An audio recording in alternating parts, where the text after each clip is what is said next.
अस्सलाम वालेकुम वरहमतुल्लाहि वबरकातुहू। यूट्यूब रफ़ीक ऑटो मैकेनिक। तो दोस्तों, आज की वीडियो है इस बैरिंग साइज के बारे में। ये देखिए, इसका बैरिंग साइज बहुत ढीला है।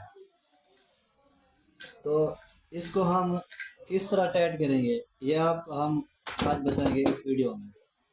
तो आपके पास क्या क्या चीज़ें मौजूद होना चाहिए, ये हम आपको बता देते हैं। एक अदद कैंची, ये रंग वाला डब्बा होता है जिस पे हम कलर करते हैं पेंट, जिससे मरगाट करते हैं, रेम वगैरह करते हैं, तो किसी पे सलेंसर वगैरह पे जहाँ करते हैं ना, ये होना चाहिए। ये उसके हम पतरी निकाल लेंगे काट के। तो ये पतरी है, बन गई है। तो इसको हम पतरी को ना यहाँ सैज वाली जगह पे रखेंगे। इधर सैज वाली जगह पे रख के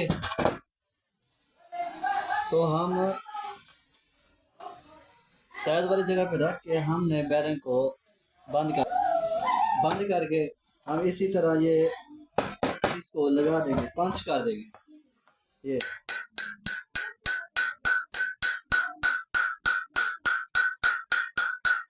तो आप देख सकते हैं, ये फिट हो गया ज़बरदस्त, कोई प्रॉब्लम ही नहीं है, और इससे आपका पैसा भी बच जाएगा।